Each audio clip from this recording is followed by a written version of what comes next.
Salut, c'est Vincent, je suis très heureux de vous retrouver pour un unboxing aujourd'hui. Le unboxing de la première extension sortie en français là pour le formidable jeu Route, Conflit dans les sous-bois, le jeu de Cole Wehrle illustré par Kyle Ferrin. Alors là je vois que l'extension a été faite par Patrick Leder et sort à nouveau donc chez Matago. Alors le jeu de base est un excellent jeu, pour le coup extrêmement asymétrique, ce qui fait vraiment une grande qualité pour ce jeu. Un jeu de combat et de conquête stratégique dans la forêt, avec les petits animaux de la forêt, et sous ces atours de jeu mignons, en vérité dans ses mécaniques, il ne l'est pas du tout, c'est sans pitié. Le jeu est pas forcément extrêmement simple à prendre en main. Il y a quand même pas mal de règles par son asymétrie, puisque chaque faction a des règles vraiment très particulières, très différentes des autres. Chaque faction joue à des mécaniques voilà, très distinctes par rapport aux autres factions. Alors, le jeu, on voit, est conseillé à partir de 10 ans, mais je pense qu'il faut quand même avoir une certaine habitude de jeu hein, pour pouvoir le maîtriser. Pour 1 à 6 joueurs, en effet, il y avait un mode solo là proposé contre la marquise mécanique dans le jeu de base, qui fonctionnait pas terriblement bien, je trouve. C'est-à-dire que on pouvait jouer avec certaines factions contre la marquise mécanique et avoir une chance de l'emporter, mais avec d'autres factions, c'était vraiment impossible. Donc l'asymétrie du jeu fait sa grande qualité, mais voilà, c'était un petit peu parfois, comment dire, déséquilibré, notamment en solo. Alors, Route, on retrouvait dans le jeu de base, en fait, 6 factions. Les 4 représentées ici sur la boîte, plus 2, puisqu'il y avait une extension incluse qui s'appelle La Rivière, me semble-t-il. Où est-ce que c'est noté? Voilà, l'extension La Rivière était incluse dans la version française, première édition du jeu. Superbe édition de Matago, malgré 2-3 coquilles sur les cartes, quelques erreurs de traduction, mais rien de vraiment gênant. Alors, on avait dans le jeu de base, justement, donc les chats, la marquise de chats, avec de très jolis petits meeples, hein, du superbe matériel. On avait également la dynastie de la canopée, les vautours. On avait l'alliance de la forêt, ici, les souris. Et puis, on avait également donc le vagabond. Voilà, que l'on retrouve là, qui a une manière très particulière de jouer, puisque le vagabond n'a qu'un pion sur le plateau, alors que les autres joueurs, eux, ont plusieurs pions hein, sur le plateau. On avait également, dans l'extension incluse La Rivière, eh bien, la compagnie de la rivière, justement, avec des castors, voilà. Et puis on avait le culte des lézards, qui avait une manière bien particulière de jouer aussi, avec ses jolis meeples jaunes. Voilà, et on a des superbes cartes, voilà, qu'on peut fabriquer hein, pendant la partie. Les embuscades servent pendant les combats. Donc en fait, nos meeples en bois sont nos guerriers. Et puis on a des pions en carton carré qui sont nos bâtiments et des jetons ronds. Alors, donc ça c'était le jeu de base. Mais aujourd'hui, évidemment, je suis très impatient d'ouvrir en votre compagnie cette extension qui vient tout juste de sortir. Je l'avais précommandé moi il y a assez longtemps. Voilà, j'étais très impatient de la découvrir parce que justement on va voir tout de suite au dos. Cette extension contient donc un nouveau plateau à recto verso, je suppose, le plateau montagne et le plateau lac. Donc là, à voir si le nouveau plateau permet de jouer avec les factions de la boîte de base ou uniquement avec les nouvelles factions. Je pense que c'est le premier cas qui est le bon. J'espère en tout cas. On a justement 2 nouvelles factions, le duché souterrain, des taupes, et puis la conspiration des corvidés, sorte de corbeaux quoi. Hein. Alors, on a également quelque chose qui a été ajouté pour le mode solo. Il y a désormais 4 IA solo, 4 adversaires possibles en plus de la marquise mécanique 1.0 de la boîte de base à affronter quand on joue seul. On a la marquise mécanique 2.0, la canopée électrique, l'alliance automatisée et le vagabot. Donc bon, écoutez, je verrai, là je testerai le mode solo à nouveau pour voir un petit peu si ça fonctionne bien. en fonction des factions qu'on emploie contre telle ou telle faction automatisée, quoi.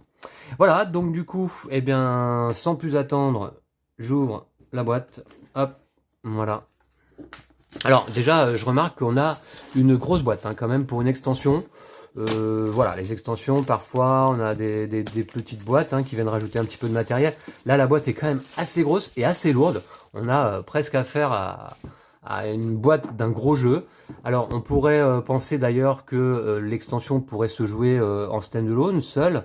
Je ne pense pas. Hein. Je crois qu'il faut véritablement avoir le jeu de base pour pouvoir utiliser Monde Souterrain.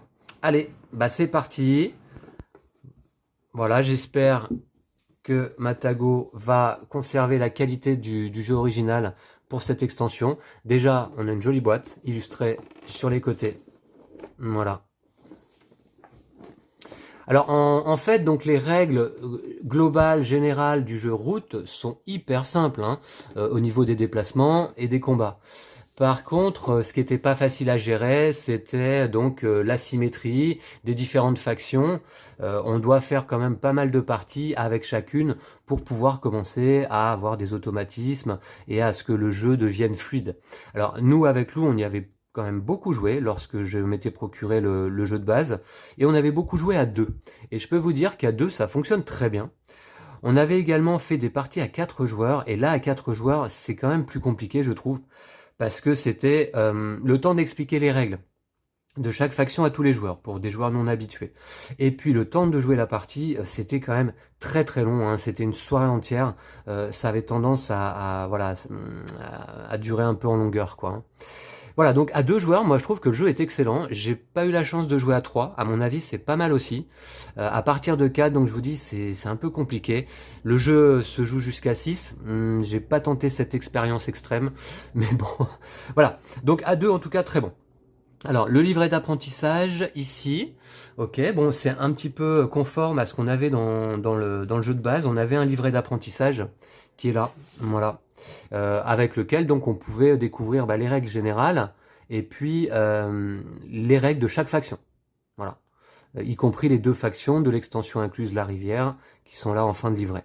Et en plus de ça, on avait donc dans la boîte de base la loi de route, c'est-à-dire le livret des règles. Un petit peu comme FFG fait avec ses jeux, le livret de référence, quoi. Vous avez un livret de règles et un livret de référence avec tous les termes du jeu. Et là, on retrouvait les règles de chaque faction également. Tout ça a pas mal fait, mais pas évident nécessairement à prendre en main hein, dans un premier temps. Voilà, il faut le savoir, c'est pour moi pas un jeu familial. Hein. Alors, livret d'apprentissage avec le duché souterrain, donc la nouvelle faction. D'accord, donc a priori, ça rajoute pas de règles générales, là, en tout cas dans ce livret, mais uniquement donc les règles du duché souterrain, les taupes. Ok, très bien. Les règles de la conspiration des corps vidés. Ok, bon bah, on pouvait s'y attendre. Et les règles des 2 plateaux. Ah bah bien, plateau lac et plateau montagne. Ok, d'accord, donc je vois pas de contre-indication sur le fait de ne jouer qu'avec les 2 nouvelles factions, hein, je pense pas de toute manière. Donc voilà, je pense que sur ce nouveau plateau, on peut utiliser l'ensemble des factions. On avait dans le jeu de base, et je vais vous le montrer comme ça, on revoit un petit peu le superbe matériel hein, du jeu de base, un plateau qui était déjà recto verso. Alors, le plateau, comment dire, classique, voilà, la forêt de route, superbe plateau. Moi, j'adore ce plateau. On ne peut se déplacer que dans les clairières à travers les chemins, sauf le vagabond qui, lui seul, avait le droit de se déplacer dans les forêts. Hein. Voilà, mais j'aime beaucoup ce plateau. On est sur un plateau assez abstrait, je trouve. Quelques emplacements simplement pour positionner nos pions. Une piste de score ici, parce que c'est ça que j'aime beaucoup aussi dans ce jeu, c'est que la victoire se joue au point. On marque des points en remportant des combats et par d'autres capacités de cartes. Et le premier à 30 points remporte la partie. À 2 joueurs, les parties n'étaient pas très longues.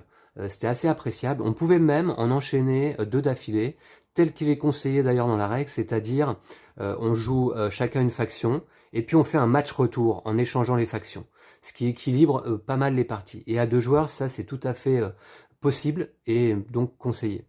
Voilà, donc j'aime beaucoup ce plateau forêt. on est face à un jeu quasi abstrait, même s'il y a des lancers de dés et des pioches de cartes. Mais voilà, il y a vraiment une profondeur tactique dans la gestion des déplacements de nos troupes, puisqu'on est vraiment dans un jeu de guerre en fait, hein, de nos troupes et des combats. Voilà. Et puis au dos, on avait ici le plateau hiver, très joli également, tout blanc, tout de neige vêtue. Et là, celui-ci avait la particularité déjà d'avoir moins d'emplacement de clairière. Donc peut-être ouais, plus restrictif, plus contraignant, mais aussi le fait de pouvoir disposer lors de la mise en place les comment dire les factions à qui appartiennent les clairières de manière aléatoire en début de partie. Alors que sur l'autre côté, les clairières sont déjà disposées selon leur couleur. Vous voyez ici une clairière souris, ici une clairière renard, une clairière lapin, et tout est déterminé déjà sur le plateau. Voilà. Allez, on continue avec l'extension. Voilà. Donc vous aviez pu suivre une partie sur la chaîne, hein, qu'on avait tournée il y a quand même déjà un petit moment maintenant, de route à 2 joueurs avec Lou. Je ne sais plus qui l'avait emporté. Lou, comme toujours, est particulièrement bon à route, je trouve. Il se débrouillait pas mal. Moi, j'avais un peu plus de mal à gérer le jeu et mes mécaniques de faction. Alors, les lois de la route bottique. D'accord. Alors, ce sont les nouveaux bots en fait, je pense. Hein. Modification de la loi. Les parties avec des robots se jouent selon les règles de la loi de route, à l'exception des modifications ci-après. D'accord. Donc, pas mal de nouvelles règles ici à ingérer, quoi. Hein. La marquise mécanique 2.0. Ok. Alors si ça peut rendre le jeu jouable véritablement hein, et totalement en solo, c'est parfait. Hein. La canopée électrique, donc à tester, à voir. Alliance automatisée, ok. Et puis le vagabot. En tout cas, je trouve ça vraiment très intéressant d'avoir là inclus donc 4 nouveaux bots pour pouvoir jouer en solo. Pour les joueurs qui jouent seuls, c'est une délicate attention, je trouve, et j'apprécie du coup particulièrement. Alors la loi de route, la 2e édition, décembre 2020. Donc du coup, j'ai l'impression que c'est ce livret-là, mais revu et corrigé. C'est très bien. Donc du coup, on est sur 16 pages, alors que le livret original en contenait 12. Et ouais, donc ça prend toutes les règles là. D'accord. Je vais certainement me faire une aide de jeu personnelle. Et je me servirai donc de cette nouvelle édition. De la loi de route. Voilà, l'Alliance de la forêt, culte des lézards. On retrouve là, ok, les castors. Le duché souterrain, d'accord, qui sont inclus ici du coup. Les corvidés. D'accord, les appendices, combinaison de factions. D'accord, ok. Et le matériel, les variantes de mise en place, variantes de plateau, rappel vagabond. D'accord, vous voyez que tout ça, ça fait quand même quelques règles parce que c'est assez condensé. Il y a assez peu d'illustrations. Voilà. C'est pas totalement digeste, je trouve, mais évidemment, quand on est comme moi et qu'on apprécie de lire des livrets de règles, c'est pas un problème. Les pièces en bois sont sous l'insert plastique. Ah d'accord. Donc, à pas oublier si on veut les découvrir. Ici, des jetons. Alors, ok. Il n'y en avait pas des comme ça dans le jeu de base, donc je sais pas à quoi ça sert. Pour marquer certains territoires, je suppose. 3 sachets, alors jetons en carton, hein. D'ailleurs, ok. C'est assez fin, mais ça m'a l'air d'être du carton assez rigide, donc rien à signaler à ce niveau-là. Ça se dépunche très bien. Alors, des sachets, 3 sachets plastiques, bon, toujours bienvenus. Ils étaient utiles d'ailleurs dans le jeu de base, je trouve. Et des nouveaux jetons. Alors là, de nouveaux bâtiments. Hein, les bâtiments sont carrés, comme je vous disais dans l'introduction. Et des jetons. Ok. Alors, le terrier. Ici, recto verso. Mais c'est la même illustration. Alors ça, c'est pour la faction des taupes, hein, je suppose. Hein. Voilà. Et ici, alors, qu'est-ce que c'est, ça ? Je sais pas à quoi servir, ça va servir.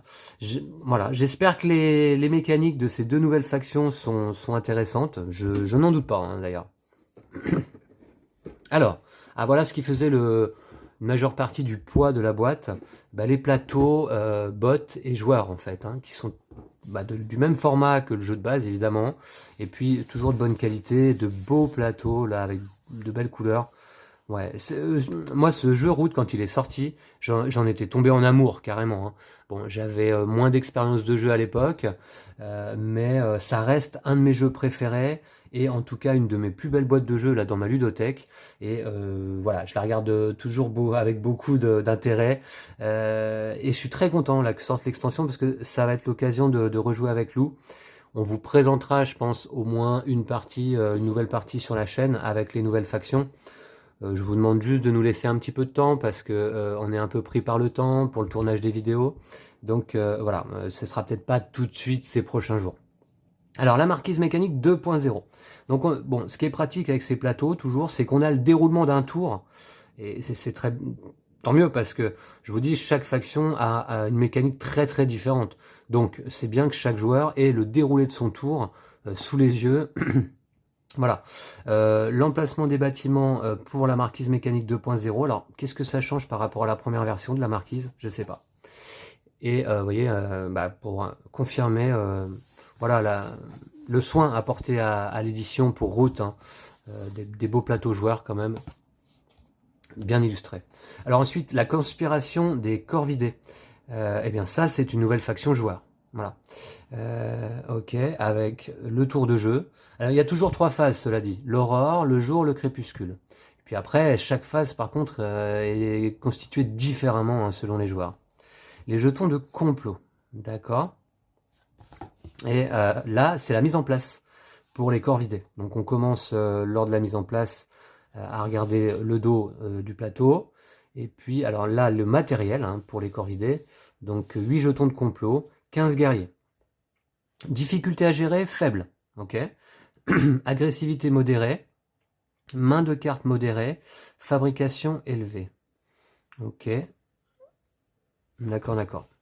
Ensuite, on a le duché souterrain. Bah voilà, la nouvelle deuxième faction joueur. Alors, avec l'aurore, le jour et le crépuscule. Et vous voyez que, effectivement, ça n'a rien à voir entre les deux factions, hein. Ici, les corvidés à l'aurore fabriquent des cartes, retournent des complots et peuvent recruter. Ici, les taupes, elles, placent un guerrier simplement sur le plateau, a priori. Ici, pendant le jour, les corvidés complotent, se déplacent, peuvent brouiller les pistes et combattent, et effectuent jusqu'à 3 actions. Les taupes, elles, effectuent jusqu'à 2 actions, de construction, de déplacement, de recrutement, de combat, ou pour creuser. Voilà. Et après, la fin de tour également est différente selon les factions. Ce que je trouve extrêmement intéressant. Et puis, à mon avis, c'est vraiment une gage, comment dire, assez délicat de pouvoir créer comme ça un jeu avec des factions aussi asymétriques et que tout ça fonctionne. Parce que je vous disais, en solo, c'est compliqué contre la marquise. Tout ne fonctionne pas. Mais à 2 joueurs, ça fonctionnait très bien. Et je pense que chaque faction avait véritablement ses chances. Y compris la compagnie de la rivière ou le culte des lézards. La canopée électrique. Alors, ok, donc ça, c'est les vautours, mais façon IA. Donc, très bien. Ça va être top de pouvoir... Alors, c'était, je crois, d'ailleurs, ma faction préférée joueur dans le jeu de base, la dynastie de la canopée. Parce qu'ils avaient cette mécanique de jeu, de placement de cartes ici, d'agir selon des décrets. Et j'adorais leur mécanique. Voilà. Et puis, c'est la faction que j'arrivais à maîtriser un peu le mieux, en fait. Voilà. Alors, certainement une illustration également au dos. Superbe. Voilà. Je laisse voir. Ensuite, le vagabot. Donc, intéressant de jouer également contre un vagabond automatisé. Voilà. Alors, avec un déroulé de tour, vous voyez là, qui est pas... Voilà. Il y a du texte, hein, il y a de quoi faire. Et je pense que la prise en main va nous demander un petit peu de temps, évidemment. Le vagabot. L'alliance automatisée, voilà, donc qui eux, ouais, effectivement, gagner de la sympathie, essayer de, comment dire, d'engrainer les autres troupes du plateau dans leur révolte, à se révolter, à faire la révolution. Ouais, très sympa aussi à jouer l'alliance, mais là, c'est la version IA.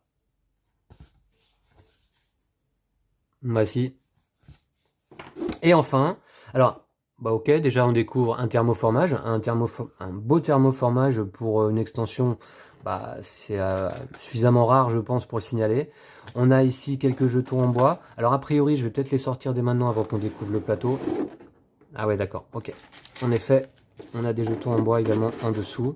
Mais déjà on va commencer par découvrir je pense le plateau. Le nouveau plateau. Alors, je me demandais s'il faisait la même taille que le plateau de base.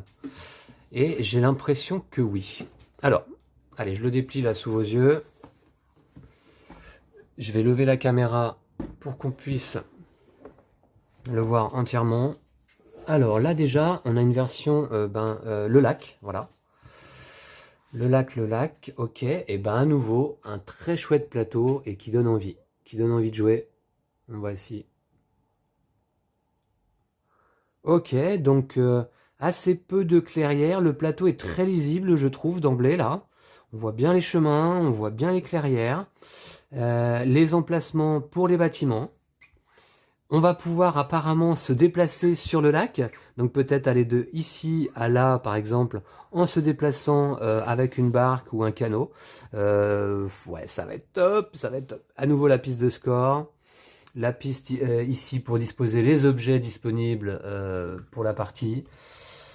Ok, et ben je peux vous dire que j'aime déjà beaucoup ce plateau, qui en termes de couleur rappelle la version classique du plateau de base, de forêt, même si on a des couleurs un peu plus automnales là peut-être, un peu plus sombres sur les chemins, mais très très chouette plateau. Ouais, très joli je trouve. Et puis, bah, on va découvrir l'autre face, qui lui est consacré aux cavernes, aux souterrains. Voilà. Bah écoutez, d'emblée, première impression, très joli aussi. Très joli aussi, avec des couleurs différentes. On est dans des galeries, hein, donc celui-ci va certainement très bien se jouer avec la nouvelle faction des taupes, mais j'imagine également avec les autres. Donc là, on a une rivière cette fois-ci et non pas un lac. Alors peut-être qu'on va passer, on va pouvoir passer d'un point à un autre par la rivière, je suppose. On a certains chemins qui sont différemment colorés. Est-ce qu'il y a une manière de se déplacer différente sur ce plateau-là, sur ces chemins particuliers à découvrir? Voilà. Mais voici le nouveau plateau recto verso de cette extension. Alors, pour les amateurs du jeu, bah, je pense que vous aurez été comme moi, hein, vous allez vous précipiter sur l'extension, je suppose. Ouais. Alors, donc, on a des pions. Ben, on va peut-être voir ça maintenant. Et puis, ensuite, on a des cartes. Ah, pas mal de cartes quand même. Et donc, on va regarder d'abord les pions. Allez, alors d'abord, deux jolis dés. Ils étaient blancs dans le jeu de base. Là, ils sont noirs. Ce sont des dés à de quoi, de 10 faces, non? Je ne sais plus. 12 peut-être. 1, 2, 3, 4, 5. Ouais, 12 faces. Et qui servaient à résoudre les combats. Alors, cela dit, c'est 12 faces, mais vous voyez, on a juste 0, 1, 2 ou 3. Donc, je me rappelle qu'on lançait 2 dés. L'attaquant gardait le plus fort. Résultat, le défenseur gardait le plus faible. Il me semble que c'était ça, ou l'inverse. Et à ce moment-là, on faisait des pertes en fonction des résultats des dés. Sans dépasser le nombre de guerriers présents dans notre clairière, là où se déroulait le combat, en nombre de pertes. Voilà. Donc assez simple tout de même hein, au niveau des règles de combat, et vraiment bien pensé, quoi. Hyper sympa, quoi. Alors là, qu'est-ce que c'est? Donc, pourquoi ceux-là sont séparés des autres? C'est peut-être... Ok. J'essaie de voir, ça c'est peut-être le vagabot. Je sais pas trop. Hein. Ouais. C'est peut-être pour les bots, ça. Je sais pas. Je sais pas à quoi exactement vont servir ces pièces-là. Ouais, je suppose que c'est pour les bots. Marquise mécanique peut-être 2.0. La canopée, ouais, je sais pas. On a ici une sorte de lézard plutôt. Encore que... Ouais. Non. Ok, bon, non. Je sais pas exactement, mais on les a vus. Alors, toujours de très bonne qualité. Hein. Ouais, des pions assez épais. Voilà, je vous montre. Et puis, mignon comme tout, quoi.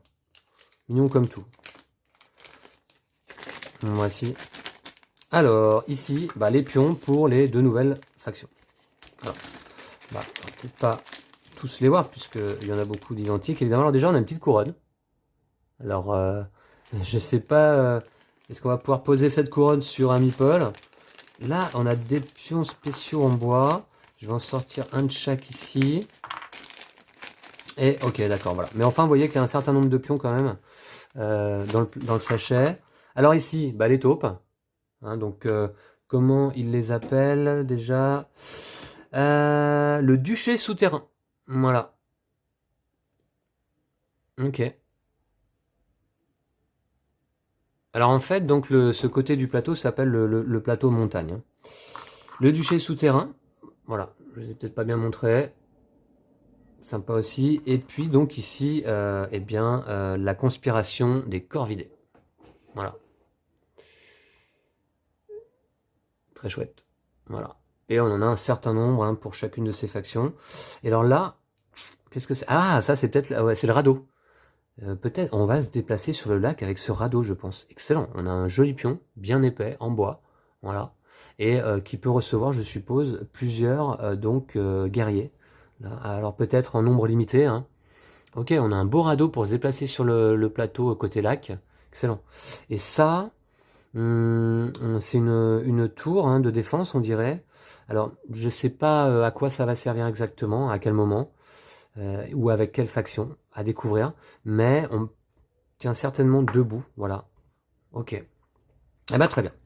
On a vu donc tout ce qui concerne les pions. Désormais, on va découvrir les nouvelles cartes. Allez. Il y a une ouverture facile peut-être. Ouais. Voilà, alors j'espère qu'il n'y a pas de petites erreurs de traduction cette fois-ci sur les cartes. Hein. Voilà, faut espérer. Alors moi j'avais corrigé mes cartes du jeu de base. Il y en avait quoi? Il y en avait 5-6 à corriger en collant des petits autocollants avec la correction dessus et c'est pas du tout gênant quoi. Hein. Alors déjà on va peut-être découvrir les dos. Ok. Alors ça c'est peut-être les... Je sais pas. On va voir. Ok d'accord, ça c'est pour le vagabond. Difficulté, trait de caractère. On a un nouvel type de carte. Hein. Difficulté, trait de caractère. D'accord. Difficulté, trait de caractère. Ok, pour chacune des factions. Plutôt facile. Difficile, cauchemardesque. Ok, on a des réglages de difficulté désormais. Hein. Ça, c'est pour la marquise mécanique en fait. Hein. C'est pour les bots, hein, pour jouer en solo. Là, donc, l'alliance automatisée. Voilà, facile, difficile, cauchemardesque. La canopée électrique. Ouais, d'accord. Facile, difficile, cauchemardesque. Ouais, ok, donc 3 niveaux de difficulté pour chaque bot. Là, le vagabot, donc. Voilà. Et certainement, donc, il y a trait de caractère. Donc, une manière peut-être différente de jouer pour chaque bot. Une petite capacité particulière peut-être à choisir lors de la mise en place. Ce qui peut apporter de la variabilité importante, là. Hein. Alors, voleur, bricoleur, rôdeur. Ça, c'est des nouvelles cartes vagabonds. Ouais. Et on a ici, alors, des nouvelles cartes oiseaux qui étaient les cartes joker, en fait. Qui pouvaient remplacer n'importe quelle couleur, parce qu'on a 3 couleurs de cartes. On a les renards qui sont le rouge, les lapins qui sont le jaune, et puis on avait donc, je sais plus, je sais plus l'autre couleur, elle sera là dans ce paquet.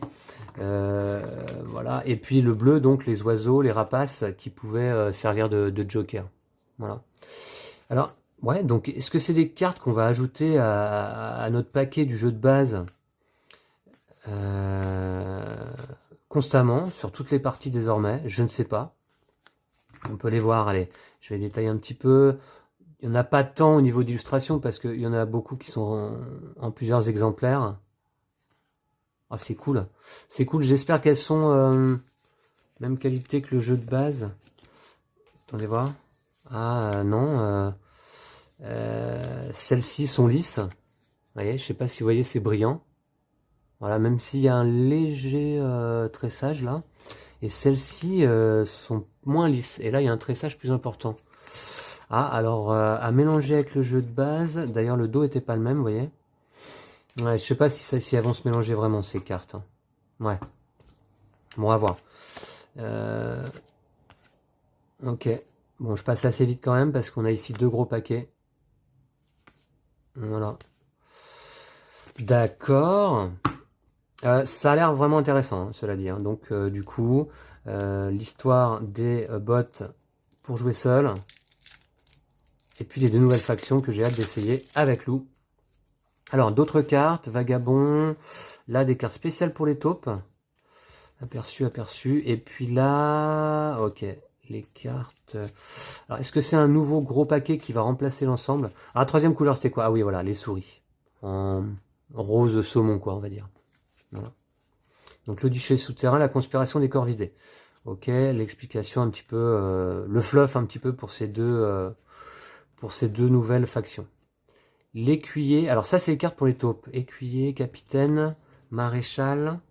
Contremaître, maire, brigadier, banquier, duchesse debout, baron de poussière, comte des pierres, d'accord.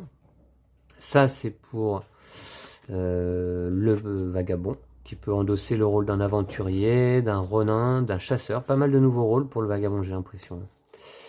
Et ensuite, donc, les nouvelles cartes, vide-grenier, partisan souris. Est-ce qu'en fait, j'arrive pas à me repérer? J'ai l'impression que c'est que des nouvelles cartes. Encore que là, on a là une embuscade. Voyons voir. Au début d'un combat, le défenseur... ouais, ok, donc c'est le même effet. Peut-être ils ont fait en sorte de remplacer toutes les cartes du jeu de base. Ce serait pas mal d'ailleurs. Ce serait pas mal, ouais, je pense. Embuscade, baluchon. Bah ouais, baluchon, on l'avait. Hein. Coureur des bois, marchand d'armes. Ça aussi, ça me rappelle quelque chose. Donc, peut-être les cartes ont été corrigées. Le café chaud, on l'avait. Ah, c'est bien. C'est bien, je pense. Hein. À vérifier. Puisque, ouais, le baluchon, la bourse sous la ville, le café chaud. Ouais, on avait tout ça. Hein. Ok. Je pense que les cartes ont été corrigées en fait. Hein. A priori. Hein. Voilà. Les cartes domination qu'on n'utilise pas d'ailleurs à 2 joueurs. Hein. Puisque ça... Ah, je sais plus exactement, puisque du coup je les ai peu utilisées. C'était pour faire des alliances, je crois, avec d'autres joueurs, je sais plus exactement. Et ici une arbalète. Ah ouais, alors donc ça continue là. Voilà. Ok. Je voudrais quand même, si ça vous ennuie pas là, avant de terminer cette vidéo, vérifier qu'en fait les nouvelles cartes remplacent les anciennes. Voilà. Ce qui serait vraiment une très très bonne chose. On va vérifier par exemple avec une carte que j'avais corrigée du jeu de base. Les voici. Par exemple, faveur des souris. Est-ce qu'on retrouve... Alors vous voyez donc mes petites corrections à base d'autocollants. Hein. Et puis je les avais slivées les cartes et puis je les ai déslivées parce que j'aime plus les sleeves maintenant. Voilà, c'est comme ça. Des fois on change de goût. Faveur des lapins également avait des petites erreurs. Alors chef de garenne. Mais j'ai pas retrouvé ces cartes-là dans les nouvelles, là j'ai l'impression. Alors déjà je vais essayer de pas mélanger, même si je vous dis les qualités de cartes là au toucher sont pas les mêmes. Donc on peut pas confondre. Mais est-ce que je retrouve ces deux cartes-là? Donc faveur des souris, chef de garenne. Voyons voir. Je vais aller vite, comme ça je vous aurai la réponse.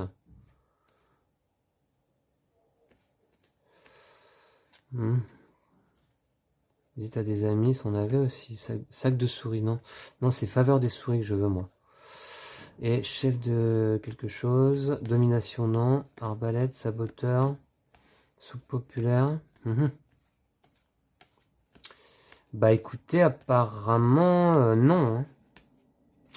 Apparemment, non. Ah, je suis bien embêté, là. Ouais, je sais pas, du coup, comment on mélange toutes ces cartes. Voyons voir si on va voir dans le livret d'apprentissage. Non, ça c'est que les factions. Mise en place, d'accord. Alors, dans la nouvelle loi de route, peut-être. Deuxième édition, ça c'est bien de l'avoir hein, également. Alors, la mise en place. Bon, écoutez, je pense que j'aurai pas tout de suite la réponse. Piocher les mains de départ. Ouais, je sais pas trop comment vont s'utiliser toutes ces nouvelles cartes. Voilà. est-ce qu'elles viennent s'ajouter? Alors les cartes, là, ils disent quoi? Carte 54 cartes pour le paquet commun.